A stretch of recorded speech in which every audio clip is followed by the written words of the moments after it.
Jak się masz? My name is Borat. I like you peoples. Introducing Shoot to Hunt podcast, Ryan Avery. You wide and not so tall. Chunky boy respects. A Jacob Moshaney. When he lays his head on the pillow, he sounds like Chainsaw. Not quiet at all. Room room. This is like the little gnome. 'Tis the season. MDT sent us this bearded gnome. I think they modeled it after Ryan. It's a little taller.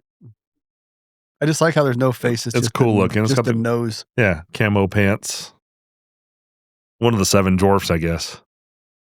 It's interesting that this is the day before Christmas. It's Christmas Eve, and we're recording this, and the stuff that gets sent out. Yeah. I got a few things, and it's like people actually put thought into it. Like MDT obviously put thought into that, Oh, yeah. and it's a trivial thing, but it's pretty cool. Well, it'll definitely live in here now. That's what you want to do. You want to give somebody something that's going to stick around for a while, and then it's got your fucking logo on it. Yeah, and then you kind of have look at things, and it reminds you of stuff you brought in here, Yeah. where it came from, with this backstory. And I like that 6mm box that they fucking bedazzled up there. Yeah. Like, That'll holy- definitely go to the new room. We've been gone. I went on a cruise, and Jake spent like 6 months in Florida. It felt like it. It feels like a long time when you're holed up in the hotel room like that. And it's not that I didn't want to be there. It's just it's not your normal. It wasn't like a vacation where your family's with you and you feel like you have home with you or whatever, and you miss your bed anyway. But Yeah, and you get bored. So definitely bored. Bored. Yeah. Even on I'm not a boring, like I have ADD, so I'm rarely bored. But like even on a cruise, is like you do get. I went on a cruise. Jake went to work. That's just kind of the way it works around here. But I was bored a little bit. Ain't that the fucking truth? But Ryan's on vacation. Jake's still working. Hey, it goes back to the day he said, "Oh, we should start to shoot the hunt." And I said, "Well, I don't want a job." Yeah. And I still quasi have a job now, an extra job. A little bit. Yeah. And it's getting more and more. I feel like it's getting smaller and smaller, actually. No, actually it's getting more and more about just like I'd say, and I love Owen, and I just dislike managing employees because we actually have a really good employee right now. But in the previous life, I had employees that disappointed me constantly. And you're like, no matter what they say, they do the opposite. Yeah. It's like, God, I don't want to. Anyways, we were just talking about the ones that if there's nobody there to watch, what are you doing? Do they do the right thing? And I don't even. That's such a hard personality thing to gauge because I've bet in my mind, like for sure, this particular employee, if I left, he would do the right thing, and he didn't. Really? Yeah.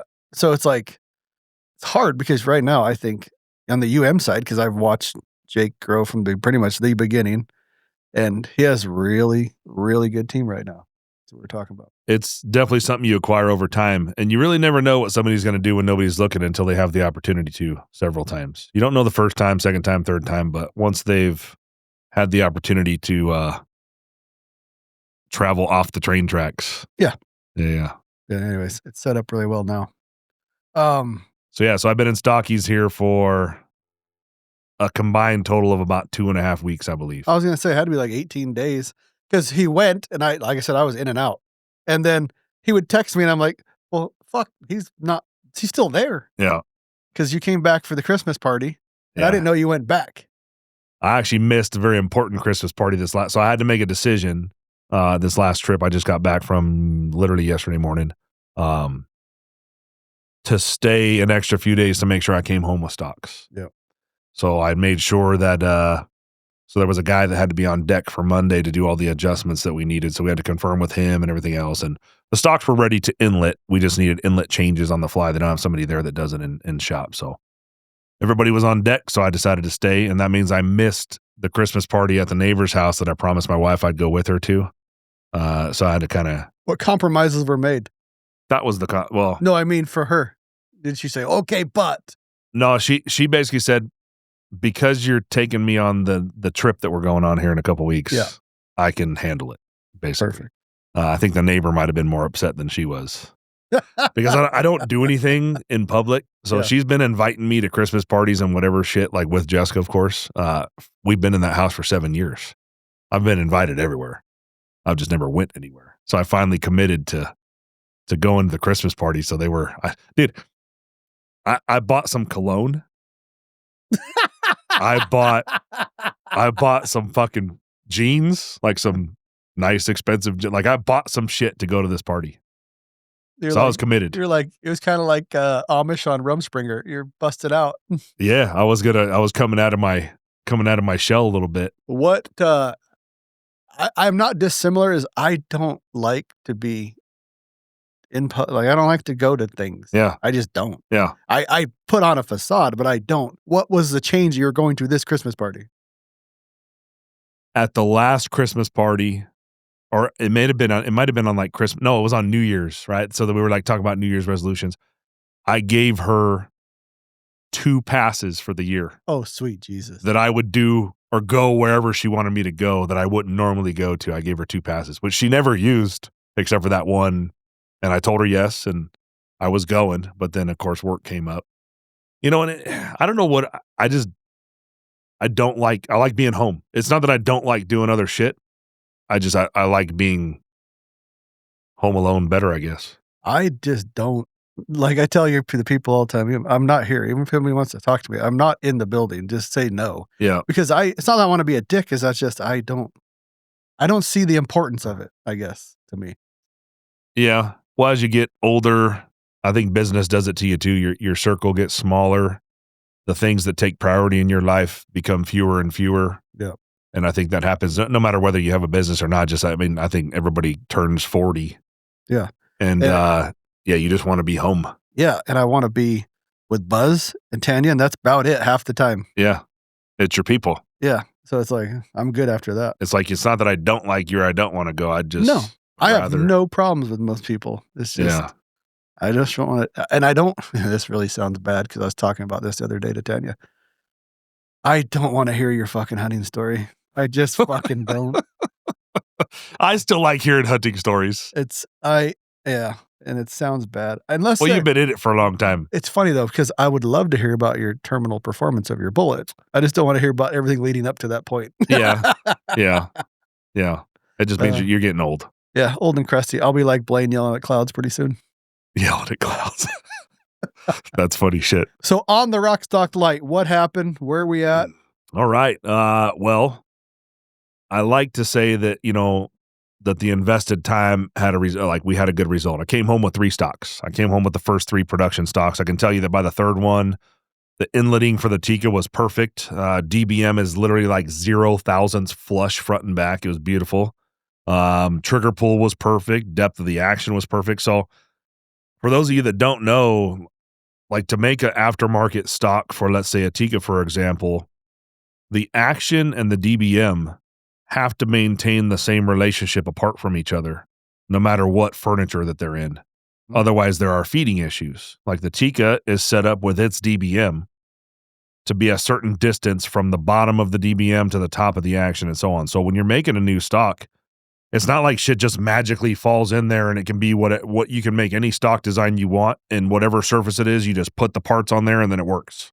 It's totally not that easy. So adjusting action height, DBM height, and then checking feeding and make sure everything lines up correctly, it's a process. So we got all the way through that process. We have the first 3 stocks that are here. We did have one. So what was the 21 and a half? Mm-hmm. We had one. So we weighed the 3 that I came home with, and there are going to be slight variances. I would say plus or minus possibly an ounce. It could be plus or minus an ounce from 22, depending on the person that's laying up the carbon, and they can have a little bit more carbon here or there, and that's going to be that weight difference that you see. Maybe a little more, foam fill in the butt, things like this, but we're on or about 22 ounces without the butt pad.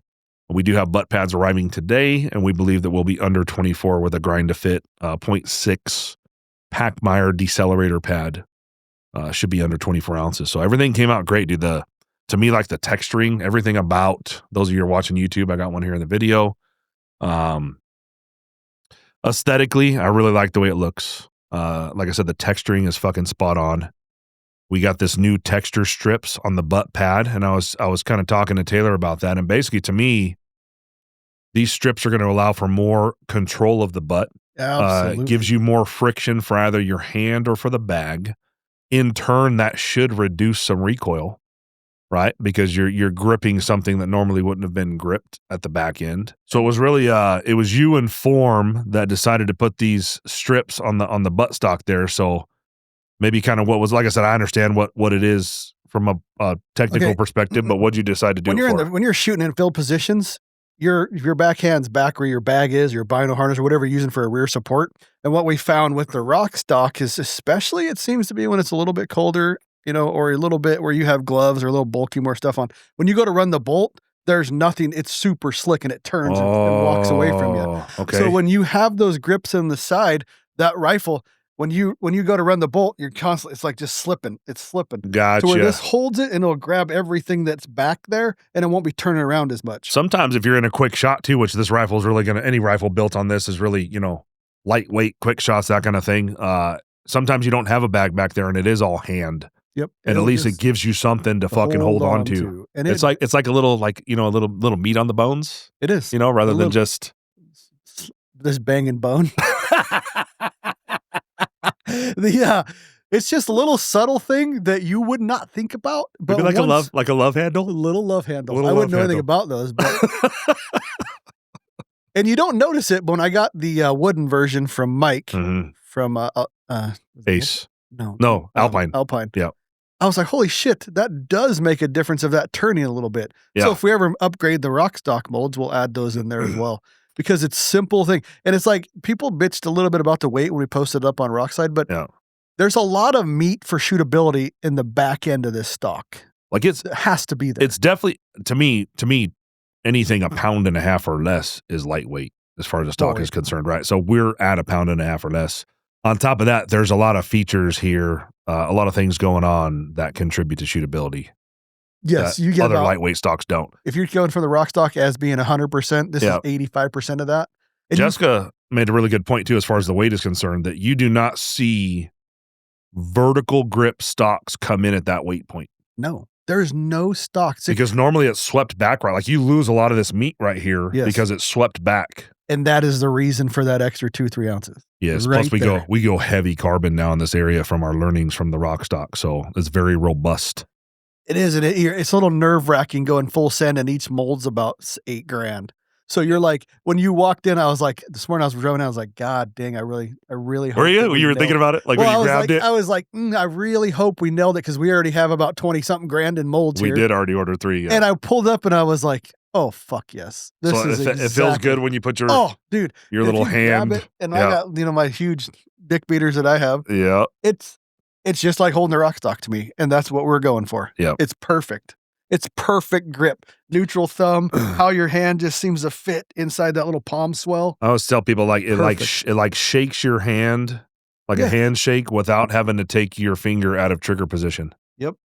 It's like for my goal, I think we go back to first, I said it has to be sub 25 ounces. It has to be. That's like the goal. Well, we made it. It's going to come in everybody wants lighter, but I'll always take shootability. And you can still, if you go through the whole system and you lighten your Rokstok and you put a small barrel on with these lighter weight suppressors and these lighter weight scopes, the Trijicon 10 miles I have on the other one, it's sub 8 pounds. Mine's 7 pounds, 11 ounces, I think. Blaine was just saying, so we have 2 different contour barrels that are being developed for that Corax rifle. He thinks with the lighter contour and the Rokstok light there that it's going to be like 5.5 pounds. Blaine's welcome because I was standing there and made him change that. Yeah. I mean, we got to go one lighter. We got to go a lighter sporter. I think we're only going to offer the light barrel, though, on the light stock. Absolutely. I don't think you're going to want to put it on the regular. If you're going for lightweight, there's going to be a very specific combination that you're going for. Yeah, so if you take the Corax and you take the Raven, you take the scope we have coming out, or a Trijicon 10 mile, or an SWFA, and you throw that in there with the stock, you're going to be sub 8 pounds with a lightweight suppressor. Yeah. So if with a suppressor. Yeah. So all up, my gun that I have out there, the wooden one, which is about 1 ounce heavier than this will be. Yeah. This will be mid 7s. So you're really like I posted it on the thread on Rockside about the Rokstok light. I am at the brink, and this is for sake of argument, 300 yards for spotting hits off of every field shooting position except offhand. I can't spot hits offhand. That with a 6UM, right at that 8 pound mark, high 7s is the breakoff point where I spot most of my hits. Yeah. I put a 6 Creedmoor in this and I'm spotting pretty much all of them. Nice. So you were happy with it then? I was worried too because I'm not the designer or definitely the shooter that says whether or not it was right. I was just the guy that were making it. Well, I mean, you had obviously when I was standing there saying you can make that shit out of Bondo. I mean, everybody plays a part. Yes. So no part is unimportant. The thing about this stock is why I think it'll be more popular than the Rokstok. Not even the lightness. People have a problem with looking at something and not liking it. Not the sex appeal. Aesthetically, aesthetically is the big word for it. Yeah. This stock is pleasing to the eye. This stock looks light. It is. It looks more traditional, even though we're still a quarter above bore. Quarter above bore. It's just not so exaggerated that it looks like it's upside down anymore. This looks nearly. Well, we don't want to say it looks like all the other stocks, but because it's definitely not. Oh no, there's no stock that I know of yet that's a quarter above bore. Yep. It came out good. Oh, and it's a dream. I haven't shot the stock, but I shot the wooden version. It's a dream to shoot. There's no 24-ounce stock that touches it for shootability. There's definitely nothing lower. It's pretty. So we're gonna launch the stock for sales at the Hunt Expo. Yeah, you don't have to be at the Hunt Expo to place your order, but that's 6 weeks. Yep. That's fast. We're 6 weeks out. We got lots of new stuff to show at the new show. We got a new line of Tika rings. We got the stock. We got a scope. We got a rifle. We have a suppressor. Lots of cool new stuff kind of coming out at the show. But you don't have to be present to place the order. You can already place an order for a Corax rifle in the light stock to be kind of ahead of the curve, I guess. But and we've been promised on no certain terms there'll be Ravens there. Oh yeah, there will be Raven actions also. So the Raven is part of the Corax rifle, but it'll also be available for sales by itself, and it will also launch. The real gentleman there. So Tim and Jason will be there. They asked me to get them some passes and stuff to be there at the show too. Talked to Tim on the way over here. He assured me the Raven will be at the expo. I've been pushing. I've been pushing. So they have dates for me. I've been getting pictures. Yep. Yeah. So it'll be there. I'm excited about that action. We put a lot of effort into making that just come to fruition. Yeah. Well, we literally talked about it at the last SHOT Show, and SHOT Show's already here in a couple weeks, 3 weeks. So it's streaming by. Yeah. So for sale, what is I hate fucking timelines because we know how we are with our timelines and we think things are going to happen and we don't control all processes is the problem with this stock. When do you think it'll be in people's hands? So as of now, technically the Tika is in production. I basically approved with the last one that we did. All the dimensions were correct. Everything looked fit and fitment was perfect. So they're already making us some. We're going to have some for sale at the show. Yeah. And we're going to go try to break it in the next 6 weeks. And I promise you it'll be 10,000 plus rounds. Yeah.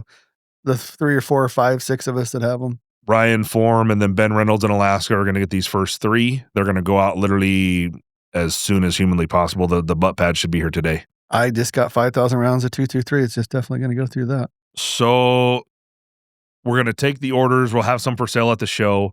And then I think we're going to do our standard drop. We don't want to go all out with the Rokstok and sell 600 up front. So we're going to do a drop of probably 150.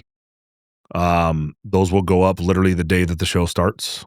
And you could jump online and we'll make sure we put posts up on Rockside and all that good stuff. And we're going to do probably a 120-day lead just to figure out how everything's working. We will have 2 Tika molds when everything is. We'll have the exact same amount of molds that we had for the Rokstok as we will for the light. Mm-hmm. And yeah, we should be good with 150 to post up on Hunt Expo opener day. I think that's a Friday. Is it Thursday? Thursday. Friday. Opens Thursday.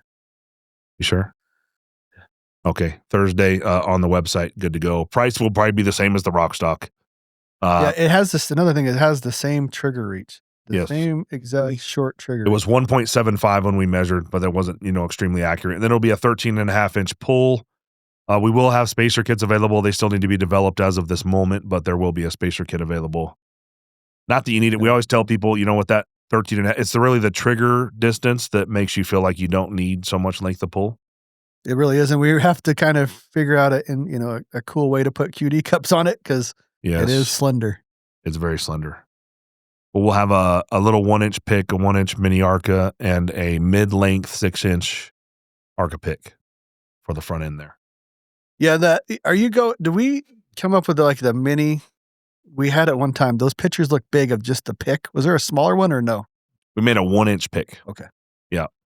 I did take 3 different pictures. That was with the right one. Okay. But it's this fucking long.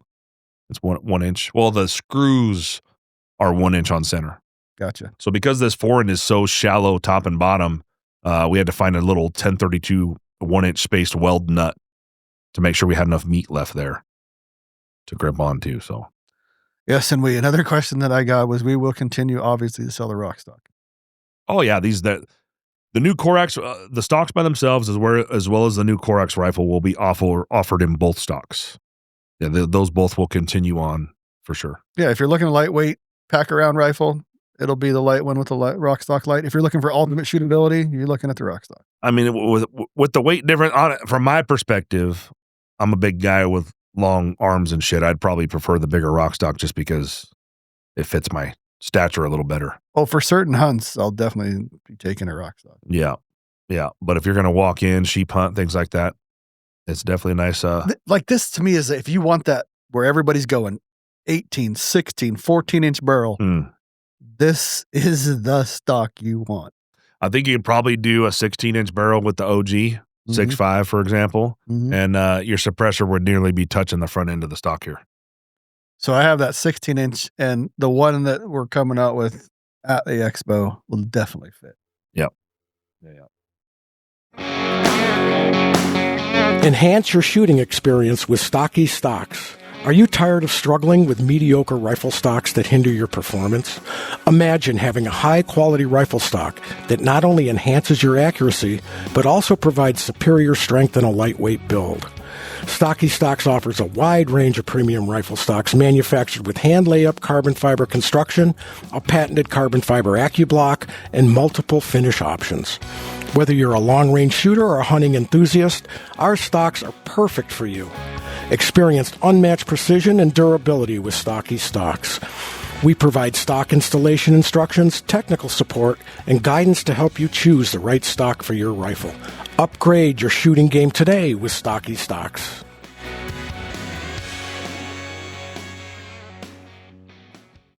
Anyways, that's everything about the stock. So you can order as of February, whatever, beginning of February, Hunt Expo launch. Limited release for the first batch, and it'll continue on like the Rokstok in that way. As soon as we fill those orders, the next batch will go up and so on. Yeah, we learned our lesson. We're not going to sell 824 hours. Definitely sell not. batches that we can get out in 90 days. Yes. Well, sweet. We also wanted to talk about gear that, I have another, this guy, I was on the cruise, so I was looking at all my emails that I had not looked at. Catching up on emails.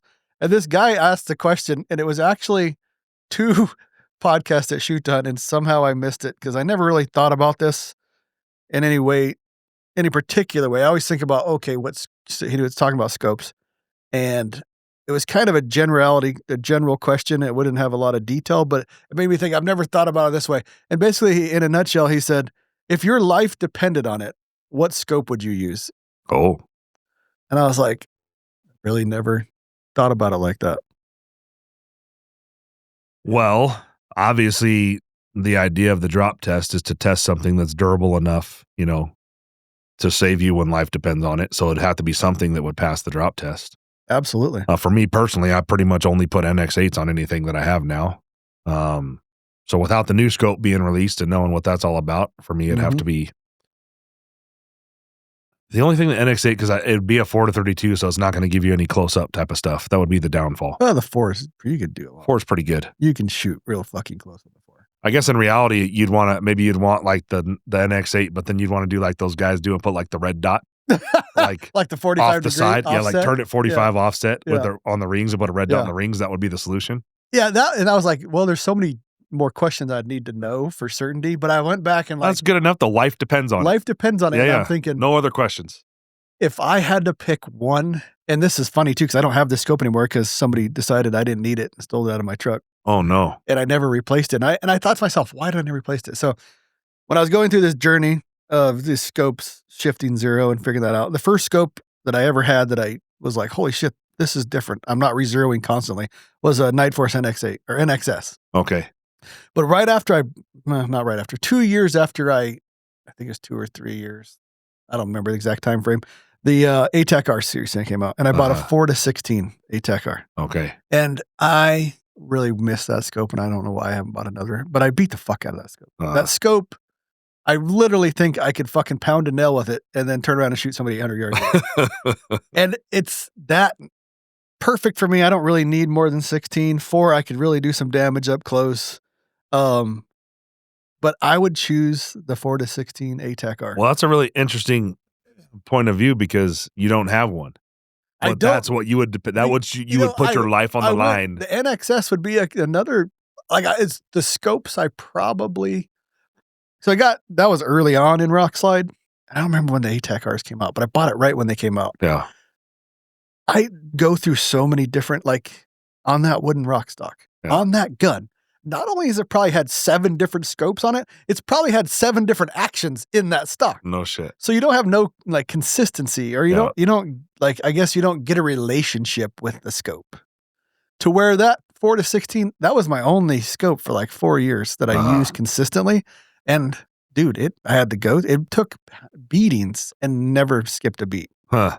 So yeah, I'm the opposite. My shit don't move around. Yeah, I wish, and I always say I'm going to build one gun, and this gun's going to be, and it never works that way. Yeah. So it would be a 4-16 ATAC-R from Night Force. I was kind of pissed off this hunting season. We did a lot of hunting this year, and Jess came along on most of it.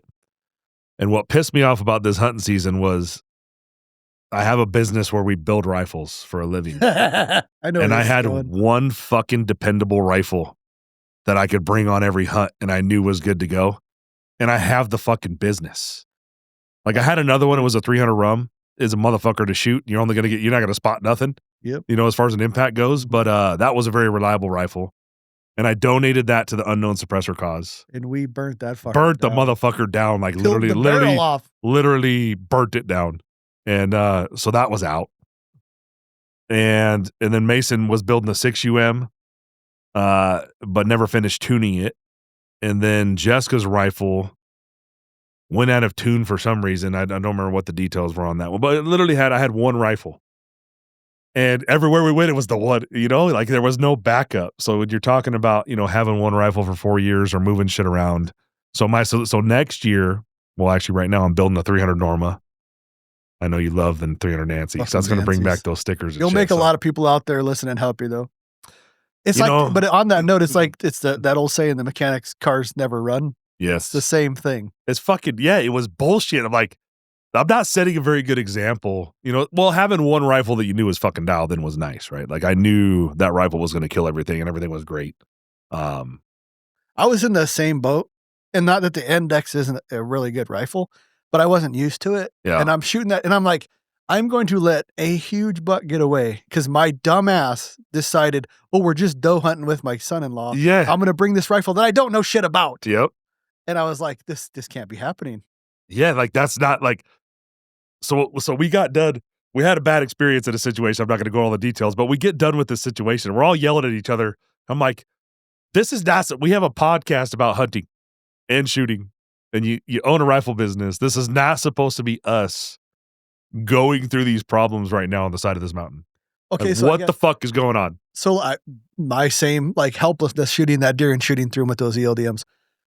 Oh, there's another question I want to bring up about that. But what are you going to do to rectify the situation for 2026? Okay, so I know that I have that rifle, which is the 6.57 PRC that we've been talking about forever, and then I'm building a new 300 Norma, and I'm building it now, way before hunting season. And when I'm done, no motherfuckers are touching either of these rifles. They're going to live in my fucking bunker on the wall. On my bunker. I have a little bunker. And they're not going to be here at work. They're not going to be talked about. They're not going to be loaned out. Those are going to be my rifles. And for the family, right. For all of us. And so that's my solution is I will have 2 ready to go at all times, just at the garage. That's it. That's not done. Using them for anything else but killing shit. Tanya's smarter than me. I'll say that because she's like, nobody touches my fucking hog rifle. I was gonna say that's it. You got the hog, but it's like a warm blanket. It is. If you've put enough, so you have to you have to shoot it a lot. So the 6.57 PRC has been around the world and it's been through the paces. Like I have a lot of faith in that rifle. And the next one's going to be the same way. So we're going to practice enough with it that it'll have a purpose, across canyons, you're going to big mountains, whatever kind of thing. Like there's you grab one or the other depending on the situation. There's a new 217 Burger Elite Hunter that just come out. Mm-hmm. There is a 220, I think. 220 TMK. It'll be nasty. So you saw the box of bullets came in, huh? Yeah. Okay. But I don't think the 30 cals were in there. They don't making those till later. Yeah. But basically those will be the 2 bullets that I will work with.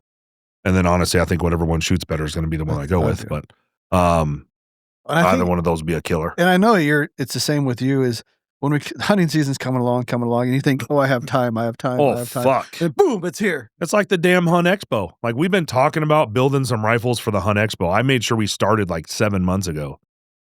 And we're still talking about, and then the show's here. It's time flies for sure. And yeah, hunting is a year-long preparation thing. I think that's why a lot of guys enjoy hunting is it's not just about the day you kill something or the day you leave on the hunt. Like there's so much preparation, anxiety, thoughts, changing your mind, testing, practicing. Like it's a year-long event for one fucking second of shot. It is. And that goes back to that 7 PRC. And I'm like, I shoot 3 or 4 or 5 times a week. Hey, you shoot more than anybody that I know. Fucking, I don't shoot much as 4, but that's about the only person that I know. Yeah. I'm sure there's comp guys shooting a lot, but yeah. And it's like you're so like pissed off at yourself in that moment, and you're like, how did I get to this point? Yeah, and how do on the side of that fucking mountain? Yeah, I'm yelling at her, she's yelling at him, he's yelling at me. I'm like, do you see the fucking? I can't see the deer. Where's the fucking deer? You're going back and forth. Yes. You're like, what the? I'm out there. I got a little fucking tiny ass spotting scope that's all fogged up. Can't see shit. And we're going to talk about our favorite products or whatever for the year. And now they got all these image. Like I looked through this dude's image stabilizing binos, on one of our hunts. I'm like, God damn, these are fucking amazing. And there's just all this shit coming out. And then you think, I should have had this. I should have had this. I should have had this. I should have had this. Why didn't I have this?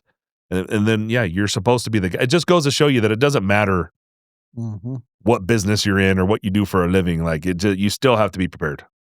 It's actually literally on my list. I built that 7 PRC with that rifle that Carbon 6 sent us the new riflings. What are those called? The wire EDM. Wire EDM. I am setting that 6. That's just 6.5 PRC. 6.5 PRC. Going to sit there as the rifle.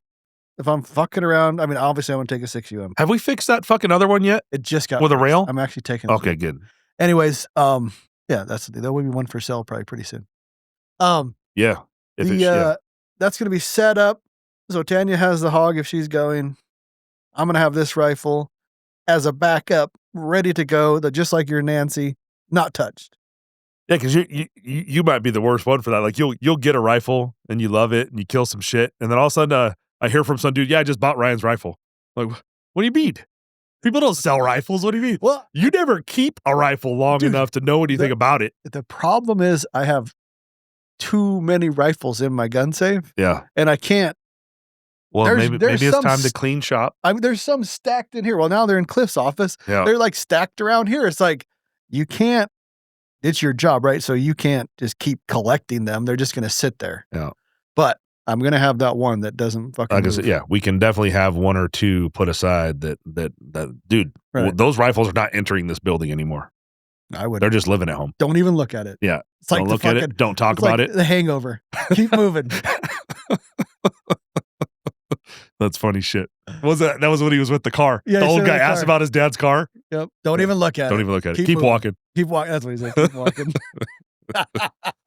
So I guess if we're going to talk about the gear that we liked or whatever, but that would be one improvement for next year, which you should be improving all the time, but that'll be my improvement for next year is I'm not going to get to the hunting, like, especially because we went and did that elk hunt in September, which extends your, like, diminishes your ready time anyway. I was not ready for that. I'm always pissed off, and it's not about, with the mules, it's been a little different. I'm usually dialed in on what I have gear wise. But it seems like I'm always scrambling on the rifle because of testing shit or looking at shit. And I ain't doing that no more. No. I'm just not. I'll just say, fuck it, I'm taking the 6.5 PRC. We can continue testing. We're just not on those fucking rifles. Well, what it'll do, I hope in my mind, because I want to take the 6UM, it'll just make sure I have a 6UM ready to go. Yes. In theory. All right. So the gear that you liked for the year.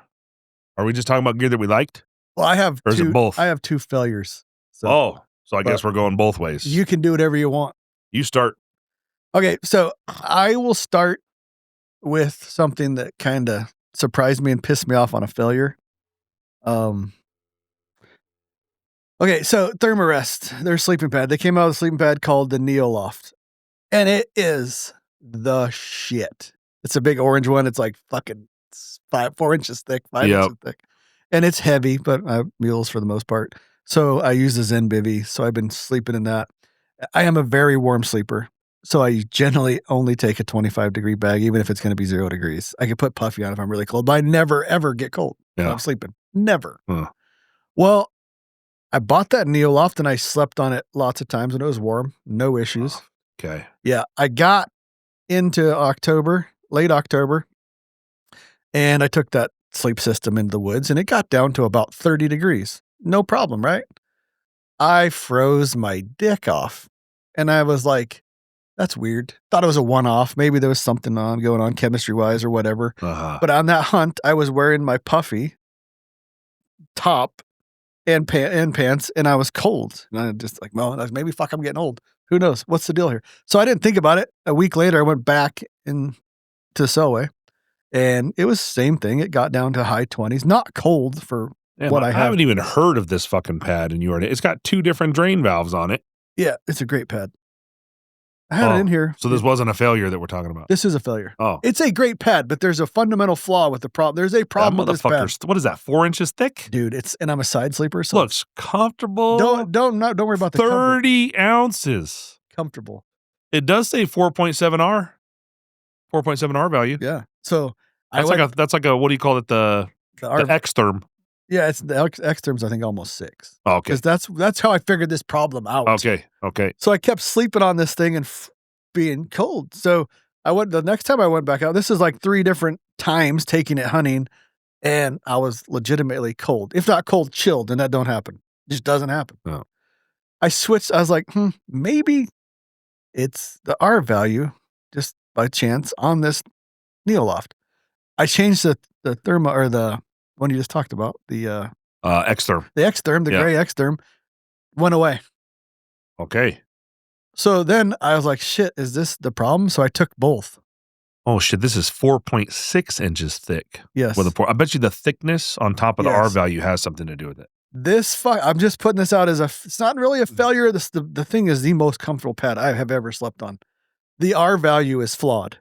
You will freeze your ass off if it's below 30 degrees on the ground. So definitely not a late season hunting. I'm going to try to figure out to take a foam pad to put underneath it or something, because I have the mules, so whatever. Because I have never slept better when it was warm-ish. Yeah. As soon as it got to freezing on the ground, I was going to say, what are we talking about temperature-wise? 30 below any freezing. Yeah, and I don't know, because I remember I went and it was 40-ish, and I was fine. You gets to be about freezing, you're going to be colder than you expect. Dude, I'm going to have to get one just to see what it's like to sleep on a 4.6-inch pad. Are you a side sleeper at all? Yes. You'd love it. Get the fucking 30-incher. So what I do, so I have the big X-therm. So they make it in a rectangular version. I have the wide, long, rectangular X-therm. You would love this. And when you're a side sleeper, it's like when you're getting ready to go to sleep, if you have the opportunity, I really like to dig out a little area where my hip bone's going to be. So I have wide hips. I got love handles. I got wide hips. Even at you won't bottom out of this. But what you do is you start with a full pad, right? Like you blow the motherfucker up like you're gonna be floating, and then you lay on your side, and I reach up, and then I deflate it, and it's your hip that drops first. So I let out just enough air to where the hip drops, and you can feel when it's just about to touch the ground, and then close it off, and that's where I want to be. Yeah, you can't just blow it all the way up to max pressure and then be okay. No, you can't. It has to be. If I had to put a number on it, it's probably 70%. 70-75% full. And I would say for me, everybody sleeps on 80%, 85%. But what that's allowing is the heaviest points on the side. If you're a side sleeper, your heaviest points, wherever those points are, like you might be flat as a fucking board on your side, which you won't have a problem. But if you have points that hurt, and then if you sleep and it's flat, like if your hips are up, you find that you wake up like every 30 minutes to roll over. If your feet are above I have a big problem. My feet are above my head. I cannot do that either. And I seem to, I don't know the correlation here, but I seem to get like restless leg more that way. Yeah. Like when my feet are above my head. I'm with you. You gotta do a little bit of landscaping to be able to sleep right in the back. You do. And the more effort you put in before you go to sleep, the better sleep you're going to get. And that means the more you're going to be out there hunting and everything else. Some people can we're old. Well, if we don't get our sleep, good sleep, like you're fucking dysfunctional. But Nick's like observant. Yeah. And he watched one time. He's like, oh, I get it. You always fucking walk in there and get the side you want first. You're picking it out. You're fucking eyeing it up before nobody's really ever caught on to me. And Nick's a fucking sharp little cat. He's like, you're just fucking trying to fuck me out of the better sleeping spot. Dude, you need to be flat. Like, so if you lay down, like I like to lay down first, like and test it. Like you're done setting your shit up, lay down like you're going to go to sleep. But if you feel like your head is below your feet, turn around. That's what's nice about that rectangle bag. Is you can literally just go the other way, and then you lay down again. And you're like, oh yes, that feels right. You need a Zen bivvy. I was gonna try one. They had a good sale. I don't know. I don't know why I can't just pull the trigger and buy one. It looks, you know what it is? It looks complicated. It's not. It looks like you got to put some shit on your pad. You got to work with clips and shit. The clips are annoying until you figure them out, but you don't ever have to fuck with it once it's set up. So I have the same Western Mountaineering. You know what the name is? The Badger MF. Maybe it's that. Maybe Mason had the MF. Anyways, like it's the same. It's a 15-degree bag, I think. If it's hot outside, I just leave the whole thing unzipped and I put my feet in the pocket, and then the rest of it's like a blanket. And then when it gets cold, you go on like normal. You never have a problem like rolling off the pad or pad running away from you. Because I have that problem sometimes. No, so I have I have a really nice pillow. I couldn't tell you exactly what the name is without looking it up, but I have a nice pillow and I put bungee cord on it. So the pillow bungee cord's around the pad. Nice. My pillow goes nowhere. And then the whole idea I'm talking about, if you dig out a little bit of your center before you put the pad down, it's like gravity keeps you in the middle. So this all comes down to setting up your shit right in the first place, right? So if you have it doesn't even barely take anything. If you're just on that little bit of it just, whether you roll over one side or the other, everything just kind of stays there. Yeah, I guess I can't always get a perfect position, and it did. Without the Zen bivvy, sometimes it did walk away from me. Yeah. With the Zen, it can't. Because it's all attached to the pad. And you being a side sleeper, I don't know how you sleep, but that hood in the Zen bivvy, I like to put my arm above my head. Oh, yeah. Sleep with my arm. And then you wake up and your arm's frozen. Yeah. And you're like, fuck. Oh, yeah. Like icy cold. There's nothing like being out in the open air. Bam! And you're like, fuck, I'm going to have frostbite on that thing. Yeah. Well, I just shove it inside the hood and put okay. The Zen, you should at least, just buy one. So I must say, I want to try one. I must say, you're talking about a failure of the pad, but I would say that it's not a failure of the pad. It's just, you got to, the R rating is off. Yes. At 4.7, I've used 4.5 pads, no problems. Yeah. And it may be the volume of this bag or this pad. Like it's fucking thick. But I'm just warning people, if you're a cold sleeper and it gets below fucking 35, you better have some extra fucking layers in there if you're going to use this pad. And another problem with this pad is that if you don't get your insulation right or your fill right, your air right, pressure, the edge is soft. If that makes sense. Yeah. That's that whole idea I talked about digging out the middle. Yeah, it doesn't have a bited, like a hard edge to where you had to get your air pressure about right. If somebody was smart like them, if you had 5 inches of pad, you should be able to make the edges taller than the middle. I think like when you look at it, they kind of, they don't really have a concave. Yeah, but you got to be able to figure that. That would solve a lot of problems. Then you wouldn't have to dig out the middle. I have no problems with how it is. They need to fix their fucking R value. It needs to go down to probably a 3 or a 3.5. Oh, it looks so comfortable. Dude, it's the most comfortable pad. With the Zen bivvy, it's fucking fantastic. Yeah. And for a side sleeper, you definitely need to go to Zen bivvy. Yeah. I bet you that large is heavy. I was going to look at the specs. She ain't light. So you don't need a large because you're a fucking midget? No, I have a 25 and I have the standard, not the tall. How heavy are you? 2 pounds even. Oh, shit. That ain't bad. The regular is 1 pound, 9 ounces. Regular wide, 1 pound, 14 ounces. Large is 2 pounds. You sleep so nice. Yeah. Sleep, I think, is worth the extra weight. We talk about our sleep scores. I sleep great. Talk about sleep scores. What'd you have last night? 21. That's right. You just told me. 21. I'm gonna make you a little jealous there. That's fucking good. That's a 89 with 8 hours and 57 minutes of sleep. That's luxury. You know what I think of my sleep score? Because on the cruise, I slept better. In the woods, I sleep better. It's the fucking dog, I think, is the problem. Oh, yeah. The dog drives my wife crazy. I think the dog in the bed like fucks up one person and not the other. Yeah, the dog drives me crazy. Because the dog was in the bed this night. You There wasn't like nothing shutting me down. You're like a dead person. Well, you know, you don't sleep right in a hotel and shit. So this is like you get home, you get in your own bed. I was done. This is Douglas sleeping in bed with you? Oh, yeah. So he's, you know what it probably is? Yeah. He doesn't want to get, you're like a black hole. He doesn't want to get too close to that snore hole. Or he's going to get sucked in. No, I'll kick him. He knows once you kick the dog enough times when he's in your area, he don't come in your area no more. So Jessica ain't figured that out yet. Big. He sleeps at the bottom corner of her side. So she'll have her legs all like, she's all fucking curled up like fetal position so the dog's sleeping down there. That's how Tanya is. Do you have a king? Yeah. Yeah. Yeah. She's fucking fetal position and he's down there at the feet. Because he'll try to get in the middle and he wants to, he's a cane corso and he's, it's February 28th. What is he, 9 months? Big boy. 9 months at the end of this month, right? He wants to go sideways. He's about 125 pounds right now, I bet. Sideways between the two of us, that ain't happening. I will donkey punch him right in the butt cheek. And he has his balls are enormous. Like, so if you really want to piss him off, you just punch him right in the balls. Interesting. He don't come back around no more. I'm not really doing that, so don't get mad. This is not dog abuse.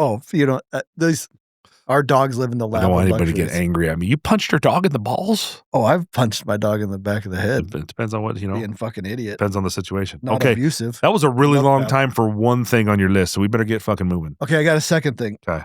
And it's funny because Jay, Mindful Hunter, this was one of his like gear of the year. Really? This is my not gear of the year. Not because the light isn't awesome. The light is fucking awesome. And this isn't the actual one. What is this fucking string? This thing is awesome, but this is the actual failure. So I have two of these. They just smelled me. Anyways. Has a boa on your head. Oh. And this is the what is it? Phoenix HM62T.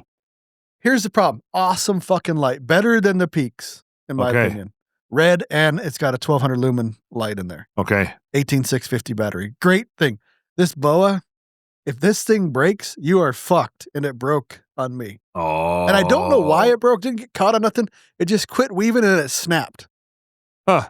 And then you have no way to attach it to your head. Yeah. So I had to put it around my neck, and it was humongous because this had broken off. Well, I mean, it's an interesting idea, but there's never really been a problem with just the double cinch. No, and I hope that they would come out with a strap. I guess I could just put a different strap on. Yeah. But I wish they offered two models because this light is fantastic.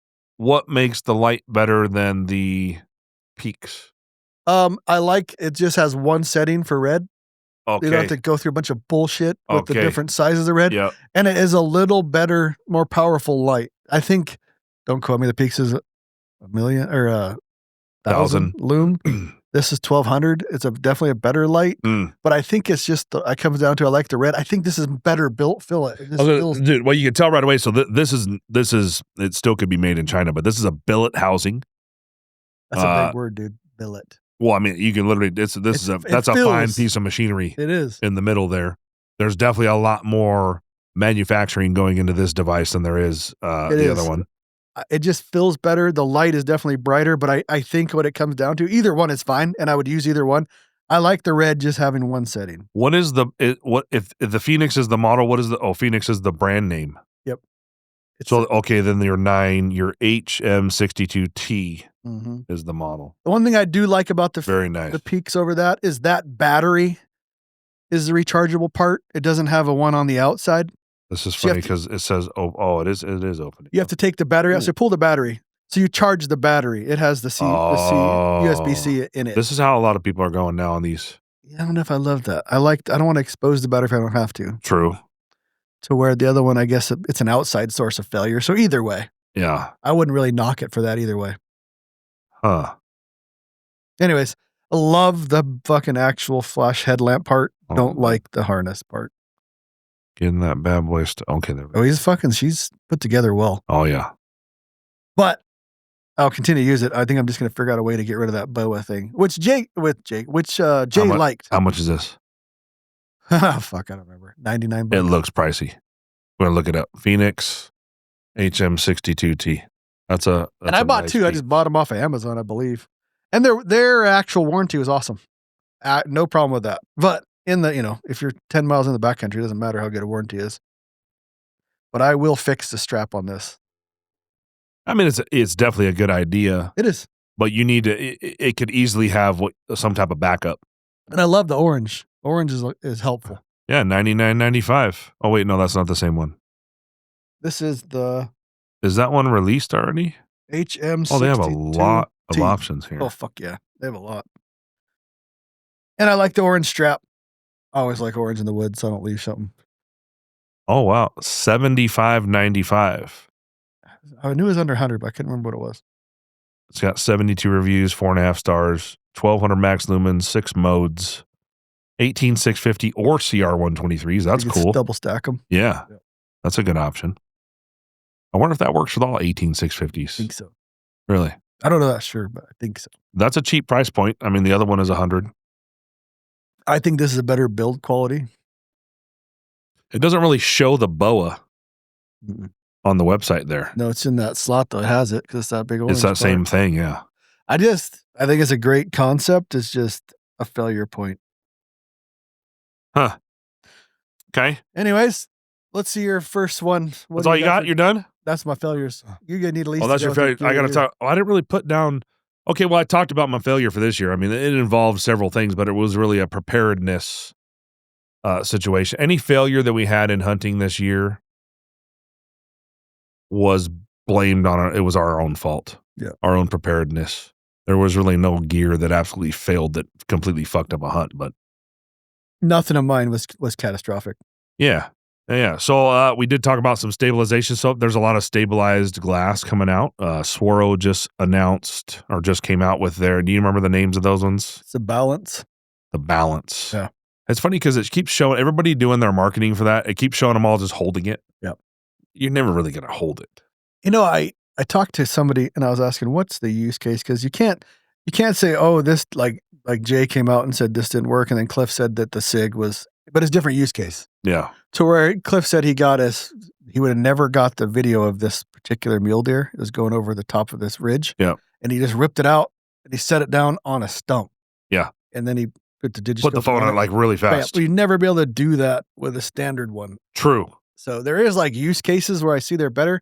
I wish Swaro does everything their own way, and I'm sure I'm going to definitely get one and test it out. I wish it'd done the binoculars first. Yeah, I mean, so I haven't looked through any of the stabilized spotters yet. And SIG has a spotter too, correct? Correct. But looking from my EL range 1042s, Swaros, through the 18x52 stabilized SIGs, in a real hunting scenario, there's a use case to me. Like there's a difference between and it all comes down to me to quick reaction. Like you just said, that your use case was a quick reaction, being able to put the scope on a stump. Quick reaction, you're hunting, it's very early, the fucking sun's just coming out, you think you see something or something's going over a ridge. You pull out those stabilized 18s, and as long as they're on, like you're looking at something right away. You don't have to try to make adjustments or try to find something. Like as long as you know generally where you're looking, you're judging an animal at 1,000 yards for size and anything else you need immediately. It comes down to the difference between running a Kestrel with a rangefinder and binos to run an EL range is all in the same thing. To me, that's the difference. Like it's acquiring targets faster, judging animals faster, everything that you really want in hunting. A lot of times a hunting scenario, you might have this one fucking 30-second chance at an animal. You got to judge it, set up, and shoot it. It's saving you time right away. And the things that you could see with the 18 that you couldn't see with the 10s. So I'm on the side of a hill with my knees on my elbows on my knees, and I'm pretty fucking stable sitting there holding the 10s. I wasn't on a tripod, but I could barely tell it was a fucking bull. And then you pull the 18s out and you're like, oh, that's a 5-point. Like there's a huge fucking difference. So the guy I was hunting with, he was using those 18s. He was carrying 2 sets of binoculars, and the 18s were the replacement for his spotter. And I can really, it's not a 45 or a 50 fucking zoom magnification, but you could see a lot, and you could see a lot quickly.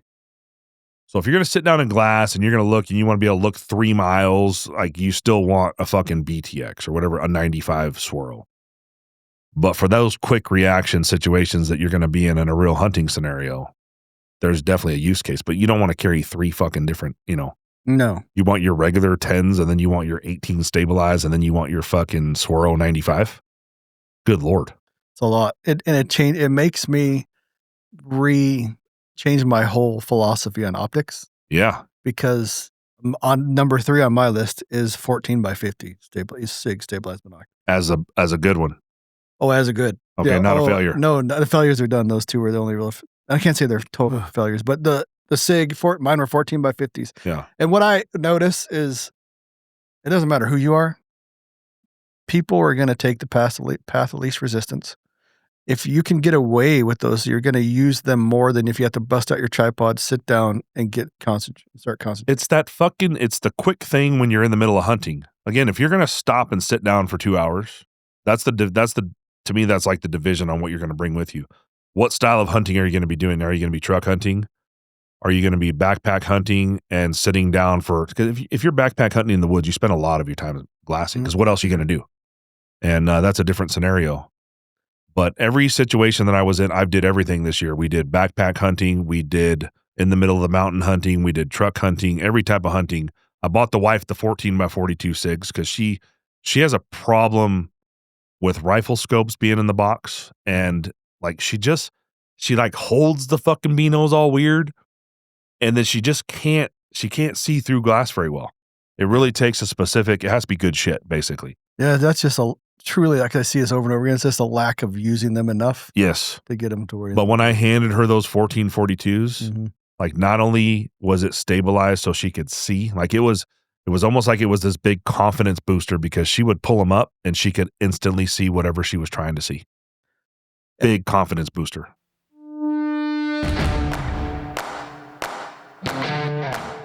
Hi, I'm Brent Jarbo, CEO of ADG. For the past decade, we've been dedicated to crafting the highest quality, 100% American-made rifle brass to meet all your hunting and long-range shooting needs. This year, we're excited to introduce our new 6.8 Western and 270 WSM cases. With over 250 years of combined industry experience, we're committed to excellence. Look for our distinct orange boxes wherever you buy your reloading supplies. Whenever you need quality rifle cartridge cases, choose ADG Premium Rifle Brass, where precision meets performance. And I was a late adopter to it. I have a funny story about Jim, because Jim was a later adopter to it. Jim probably has binoculars to his face more than anybody I've ever met in my life. And what you're saying is true. And it's hard for me to when I tell people, because I was a late adopter, I really just started using them this year. Yeah. You're using shit glass. There's no question. If you compare the 14s that I have NL Pures to the 14 SIGs, you're like, well, there's no fucking way they're better. But when you use them in the field and you don't have the tripod and everything is pretty much the same and you can see any flicker, any movement, any kind of disruption in the field of view, you pick it up. Yes. And you can't, I don't even know how to quantify that into percentage better, because it is way better. I think that you have to say that you will see more animals with the shittier glass stabilized binos than with the $4,000 EO ranges. Absolutely. You will see more animals because of movement. And what you said about Jessica was the same thing that Jim said.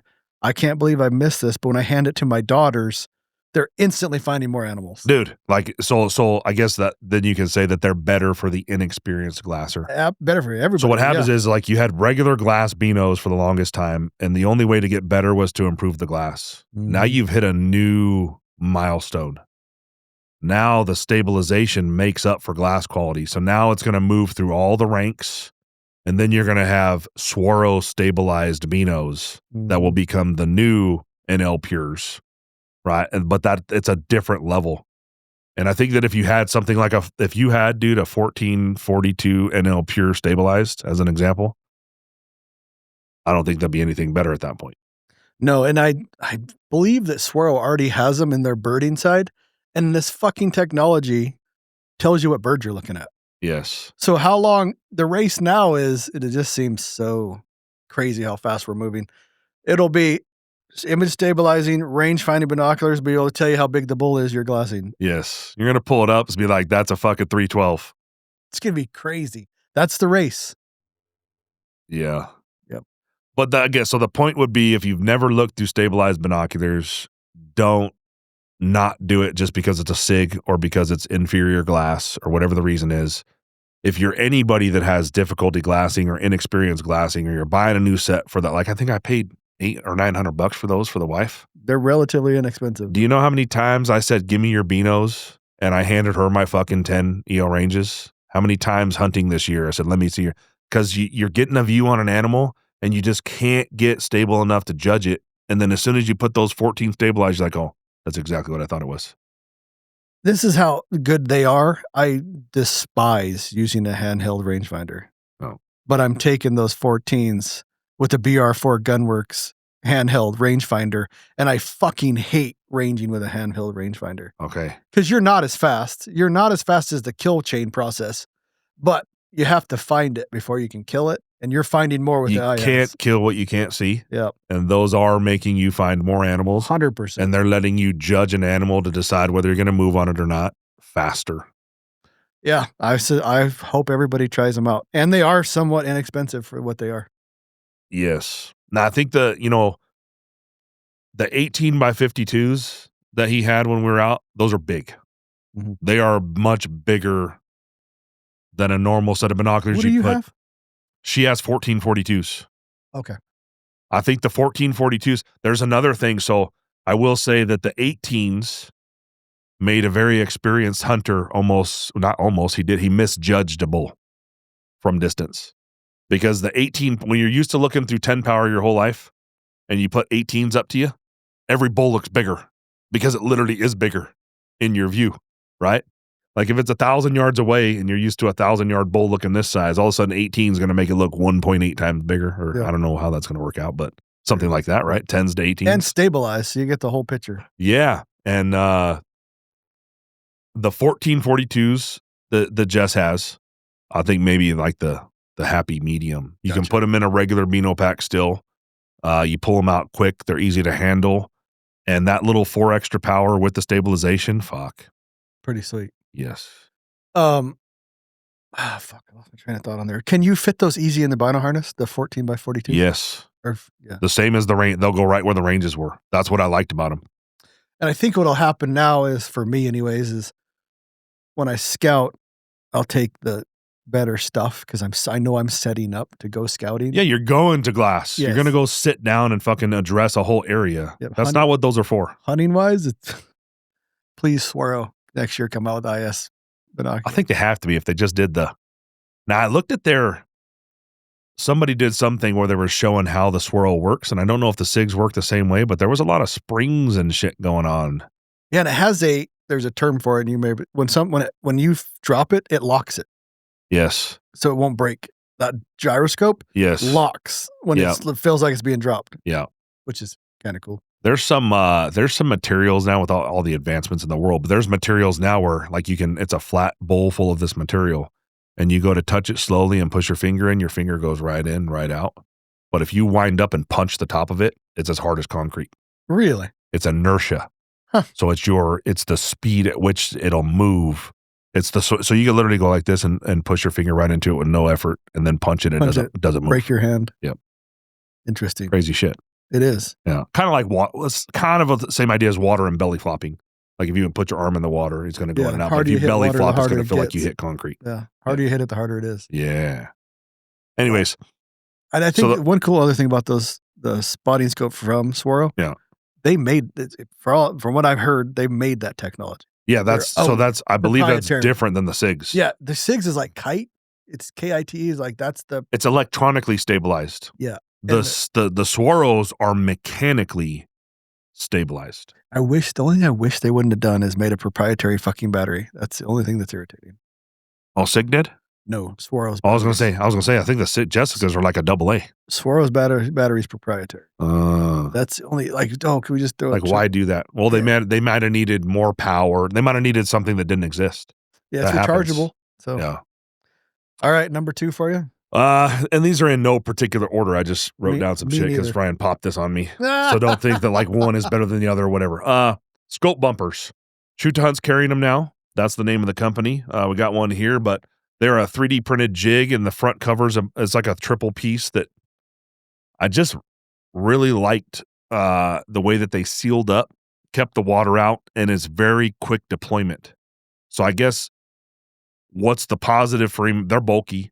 Mm-hmm. They're pricey, but the positive for me about them is I break the Night Force caps that it comes on the NX8 all the time. They just break off.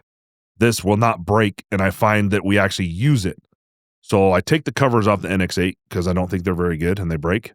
And then I don't bring the scope cover with me often enough, and I don't use it. So what I found is that these, I use them because they're easily deployable and easy to put back in position. So I guess that would be the plus. The number one thing to me, and which I found funny, is Form really never gets excited about much, but he was very excited about those. They're durable. That's the thing I think it has going for it. Durable, and you're going to use them. And you can replace the parts. Like if your cap breaks, you can get it. If the little O-ring breaks, you can get another one. Yes. And so a good kind of, I believe this is their first product as a startup company. But everything is on the market now. If you want to check them out, they're on Shoot to Hunt's website. Or about to be. Mm-hmm. And otherwise go to the scopebumper.com, and they got like a scope finder deal. But like I said, they're a little, I think $150 for a pair is kind of the average. But very nice. I used them. They're sexy. They're definitely worth it to where I don't think anybody else's are. Yep. First Light rugged wool fleece gloves. We were ordering some shit from First Light, and these were on their new list. And we're kind of, I don't want to say we're glove snobs, but we have a lot of gloves, and gloves get wet and you get cold and whatnot. These gloves, they have all the feely stuff on them. But if you need some new gloves are gloves, but there are gloves that are better than others. These are really good. Rugged wool fleece gloves is the name from First Light. Mm-hmm. Of course, I use the new Terratorn Shoot to Hunt Terratorn EXO collaboration bag all season this season. I was not a part of the design process. I think that whether you're in a 7-day trip or just day mode or even truck hunting, that bag pretty much does it all. I hauled an elk in that bag this year, hauled a deer in that bag. I day hunted, truck hunted, and backpack hunted in the mountains, and I really didn't find a need or want for anything different than what it was. Like I really liked it. And I guess we're not trying to toot our own horn here, but I've had a lot of other packs. If it's what you think it is what it is. Yes, really good. And then we finally used a fixed blade knife for the first time this year. This is the funniest thing to me. And well, it's only funny. So I'm a very new hunter, new hunter within the last decade. And when we started hunting, the shit was the disposable blade scalpels that everybody's using. And I still like those, like the Taito. We carry the Taito, I think the Taito Finisher TI, something like that is what it's called. And I think I'll still carry that no matter what. But we had the opportunity to kill a cow and put the whole cow in the back of my truck. So then we get the whole cow back to the house. And I had this knife sitting here that MB Blade Works, I think is the name of his business. Mikey actually is a guy that works here, and he makes knives on the weekend. He made me a Canadian Skinner, is that the name? Belt knife. Canadian belt knife. It's just got a big belly for skinning on it, and it's sharp as a motherfucker. And we started going through this cow. And when you're working with those scalpels, first of all, you're so scared to death you're going to cut your fucking arm off or jab you in the artery or whatever. Or break it off in there. Or just break it and then have to figure out where it's at and everything else. Like you're very delicate. Like it's very sharp and it cuts, but you're just delicate. Yes. With this fixed blade knife being as sharp as it was, it has a handle on it. Like you just you grip it like it means something. And we cut this cow apart faster than anything we've ever done. And when we got done, well, of course it was elevated up in the truck, right? So you're not on the ground. But when we got done cutting this cow up, it didn't even feel like we had cut a cow up. I guess just it takes less effort and less fear of cutting your arm off. And it just worked really well. So I don't know what else to say about it. And yeah, so it was the first time I really used a fixed blade cutting up an elk. And that was kind of a game changer for me. I think that he's making us a couple custom, God damn it, what is the name of that steel? MagnaCut. Making us a couple MagnaCut Canadian Skinners for me and Mace. And I think that from now on we'll carry both because There was times that I had to go through my one elk this year all by myself. I think I broke 8 blades on that motherfucker. It was hot. I was tired. It was on a fucking hillside. And I went through blades like they were going out of business. And I actually finished the cow with the last blade. So I don't know what I was going to do at that point if that didn't finish the job. I had nothing on me. I had a nice this goes back to the mechanic thing. Yeah, I had a nice Benchmade hunting knife, but for some reason I didn't have that knife. Something happened. I didn't have it on me. Anyways, I don't know what I would have done with the rest of the elk. I would have been like taking a broken blade with my fingers and trying to do something with it. You figured it out. But it would have been nice to just have a fixed blade there that Absolutely. No matter what, it's going to dull, but it's not going to break. So I think if you replaced the disposable blade with a fixed knife and a little sharpener, you'd be good forever. You can, from one by, with that Magna Cut, you can go through 2.5 elk. Or no shit. Elk and a half, sorry. Yeah, this was no not problem. It dulled at the very end of the cow. Not Magna Cut on that one. It was not Magna Cut. And it was just getting, it just wasn't it was still cutting, but just not the way that it was. The shout out to, here's the thing about knife makers, because a lot of them are like, They're like rifle builders. They are, well, and they're even worse because not the barrel entry, but if you have a rifle, the dude a little bit has knowledge, has to have a little bit of money to get the rifle and work on rifles.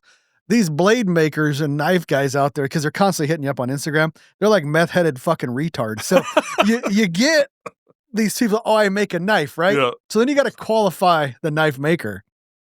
So I've been hitting Mikey with these things. Yeah. And then he said he did leather work. Well, I bought this hardcore hammer hatchet. I want to take. Yeah. The fucking sheath was garbage. Leather sheath. It was falling off. I was afraid it was going to fall off and one of the mules would step on it and cut their foot because the blade's awesome. So you kind of qualify the technician there, or the professional. Yeah. He made me the most badass sheath for this axe. Nice. Oh, just sweet. Yeah. And then I've kind of like been testing him and seeing what he's doing for you. And he did one for Seth and MB Blade Works. Check him out. Mikey can make some wicked good knives. What's cool about Mike, so he's not like he really enjoys it because he's posting up pictures like at 1 a.m, like after he's done working here, he's going and doing that. He's working on the weekend, but he really enjoys the metal work part. Like you got to be passionate about what you do. He's passionate about the knife thing. He does he's going to, at some point he'll be big enough. He'll leave here because he will make knives full time. So he wasn't doing Magna Cut. I told him I wanted Magna Cut and he went out. There's something about cryo. I think he's cryoing in the garage now, but he had to figure some shit out to be able to do the Magna Cut. So now he is, but yeah, very nice knife. He's like the dude you would see on that Forged by Fire, whatever it's called. Yes. He's the kind of guy that would be there because he's very skilled. And you have to, like, first, I make knives. Okay, everybody makes knives. Yeah. So he's badass. Yes. My number 2, and you just got a bag from him. Forged in the Backcountry, Jay Mindful Hunter. He had made these boxers. Dude, and I have them fucking on the table. Yes, they're on the table. I have been wearing these since last summer. Where did they go? It's all I wear. I don't know where they went.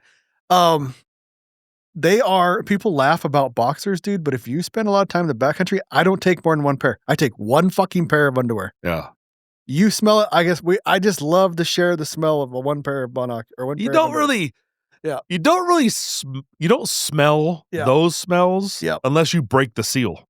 Right? Like if you got your pants on over your underwear, you could be out there for 7 days. No one's free unless you just literally just smear shit all over yourself. That's different. But if you take care of yourself. Exactly. Yeah. And it's like not talked about. I don't know if it's not taboo. It's just, we don't put it in there as a base layer, but everybody has underwear on for the most part. I hope so. These are the best underwear that I've ever worn for 3 things.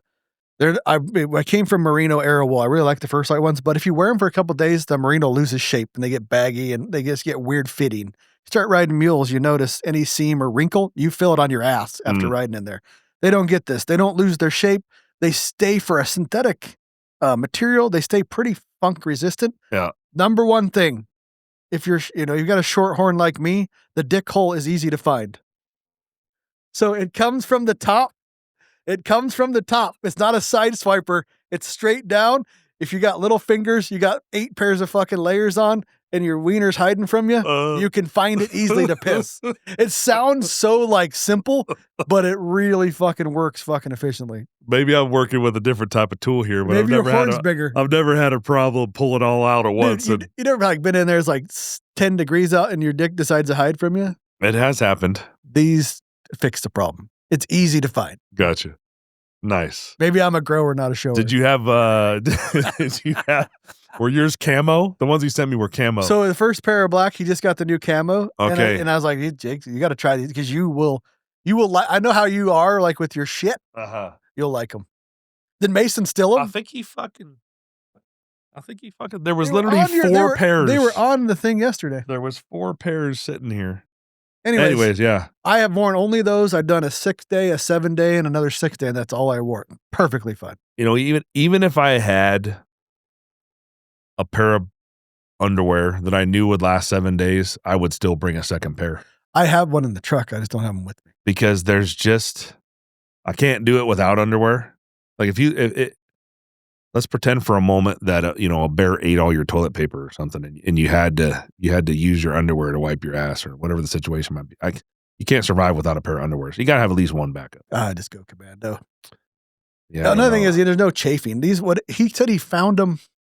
There's another company, like a high level like activity or athletic company that made it, and he worked for him or did some subcontracting. And he said that material is what he kind of figured out was the synthetic. Huh. And when he said them, I'm like, oh, fuck, dude. He made boxers. Woo. Yeah. Dude, these boxers are badass. Yeah. They're boxer briefs. Boxer briefs. Yeah. Long. Yeah. Real men underwear. Yep. With a great place. Not a side swiper, a downer. And he sells, I think it's Mindful Hunter is the website. Yeah. And I think it's called Forged in the Backcountry is the website. Forged in the Backcountry. Yep. And they're the Backcountry boxers. Too bad Mason stole. Well, I think when he sent, I think they were double X. I think that might have got Mason excited. He's like, finally some underwear my size. He might have just fucking snaked them all. Oh, and another thing that irritates you, and I don't know if you ever have this, if you're a little husky like me, the fucking band, like will roll. These don't roll. Okay. It's Forged in the Backcountry, and they're the forged base boxers. Okay. There you go. Nice work, Jay. Yeah. Nice work. For a Canadian, not bad. Yeah. And my number one is the tent from Argali, the Yukon tent from Argali. Okay. It's an 8-man tent. Like I said, we were going to make a tent. Yeah. This tent, Brad destroyed our dreams. It's not just good enough. It's a better design. When we, so we're about to double our retail store space, and we're already carrying our Argali products. So next year we're going to start having their tents in the store for people to be able to check out. It's funny too, because you're like, oh, there's no really improvements on tents. And there's nothing revolutionary about this tent. Yeah. It's just thought out. Yeah. It's a rectangle, so it's easy to put up. The teepees are, you always get a stake off here, stake off there, and you end up losing, a footprint. Well, it's a rectangle. A retard like myself can put it up, and I can put it up faster than Brad. There's no question about that. And the only bitch I would have is, and I don't know how you'd fix it because it has dual entry, is moving the stove jack to the middle, but I don't know how you do a dual entry. Galifianakis says it the same way, retard. Retard. Not retard. It's not offensive if you have an A in it. But that would be my 3. I have more. We'll sprinkle through the year, but that Forged in the Backcountry that Argali Yukon 8-person tent is fucking legit. Okay. Like Cliff, we went on a brief snowed out hunt, and he's like, holy shit, the size of, it's huge footprint. That could be a downfall, and I do have mules, so they're packing it. Yeah. But it's roomy when you need it. And it's not, in most of the time you call it an 8-person, you usually cut that in half. Well, if it's me, you, and Mason, it's a 2-person.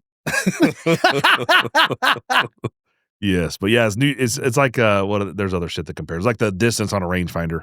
Yeah. If they say it's 5,000 yards, it's fucking 2,500 yards. For me, it's me. I have Buzz and 2 other dudes that'd be very comfortable with the stove. Yeah. So it's a dog. It's a 4. You just cut it in half. It's 4-person. Yeah. It's a 4-person. You can and then count your stove as one of the people. If you do a stove. You could do 3 in the stove, like me, you, and Mason, and we still have plenty of room for all of our shit. Yeah, that's good. Yeah. Anything else on yours? No. We did good. We covered a lot. We did it in an hour and 20 minutes. So. All right. We're going to try to do these more frequently. Jake's Jake's going to be on vacation, so we'll try to knock a few out. We're recording the next few episodes of the Ammo Deconstructed. So if that's what you've been waiting on, again, this is Christmas Eve. We'll record those early next week and start dropping those, in the beginning of January. Maybe one next week too. So you got some people they're not hearing their speak pipes. We're going to do a speak pipe episode, and please, the easiest way to get a hold of us, even though we've been slacking, it's been hunting season, then we've been gone. So give us a little grace there. Yeah. We will be doing the speak pipes at least once a month, and I think we have at least 20 right now. I had a few DMs like, what happened to the podcast? I had lots of same. I've been waiting on the podcast. Yes. Well, it's not intentional. We're definitely fully devoted to this shit. We will make sure old Meat Pie is on it. Meat Pie. That's his new name. Mason the Meat Pie. We're having to do it, so we're also building a new podcast room right now. Maybe hopefully the quality gets a little better for you guys, and we'll have some reels and stuff to kind of go with it. But we have a new, now I'm not going to forget the fucking name. It's a ceiling mounted omnidirectional microphone array that just came out from Shure. Yeah. You just mount it to the fucking ceiling and program it, and it finds the people in the room. And so we're going to get to talk now like normal people instead of into a microphone. So I think that'll be better overall. Agreed. It'll be a lot more freeing, if you will. Yes. All right. Thank you for listening. Merry Christmas.